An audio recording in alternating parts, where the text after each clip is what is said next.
Bang, let's get it. Miguel Vargas over 1.5 hit runs and RBI. Over the last 10 games, the over is hitting at 80%. He averages 2.3 over that span. He faces off. It's the White Sox against the Diamondbacks, and Rodriguez is on the mound. Miguel Vargas has no data. We stick with the hot bat. You see, he missed two and came right back to action. I'm telling you, that's kind of like how to play. Miguel Vargas over 1.5 hit runs and RBI. Austin Slater under 1.5 hit runs and RBI. Austin Slater also faces off against Rodriguez. He does have a few at bats, 3 of them. Been K'd twice, you know what I'm saying, and got out. I'd like Austin Slater to continue to go under 1.5 hit runs and RBI. Yo, yesterday wasn't bad at all. It just didn't get the grouping together. That's always the key. You could pick a ton of plays, go 8-2 or 7-3 or whatever. But if you don't put the right ones together, that bitch gonna chalk. Next is Matt Shaw, also under 1.5 hit runs and RBI. Over the last 10 games, the under is hitting at 90%.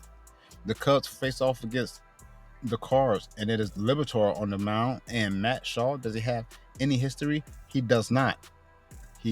But still, the bat is cold, and it's not even juice one way or the other. As you can see, DraftKings got the under at -125. Sleeper at about 137 to go under. We want this bitch on Price Picks and or Dabble, and we take Matt Shaw to go under 1.5 hit runs and RBI. I got Matt Walner to go under 1.5 hit runs and RBI.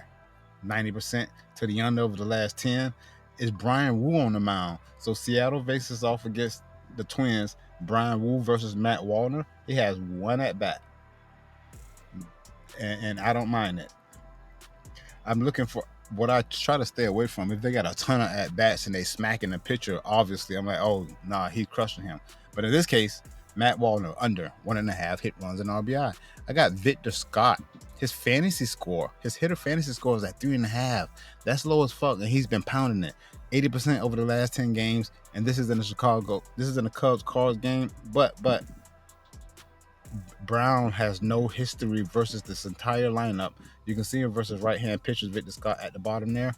At 3.5, all he got to do, man, I'm taking me over. Bang, let's get it. Hey, Ronald Guzman Jr.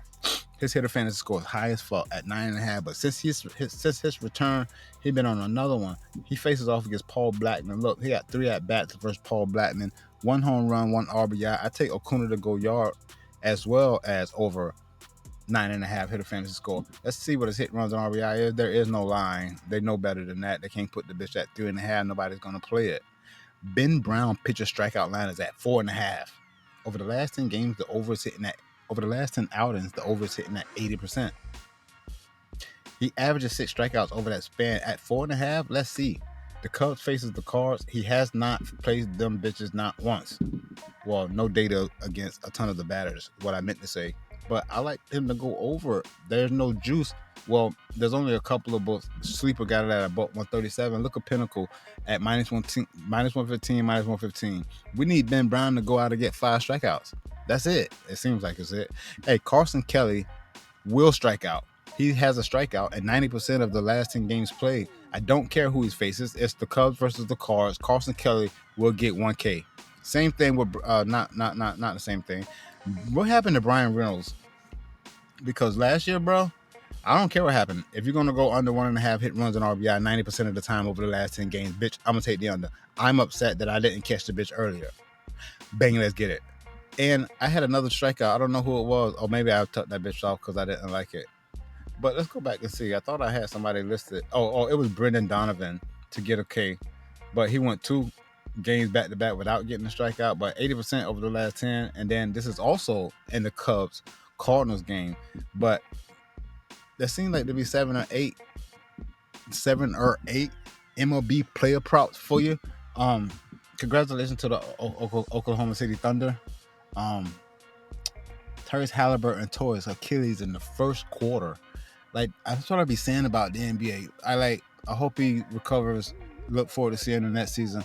But that shit is almost as if, like, come on, bro. We get the game set. Like, I'm Really Rico. Where's my camera? I'm Really Rico. You already know. Let's get this dough, bro. Peace. I'm out.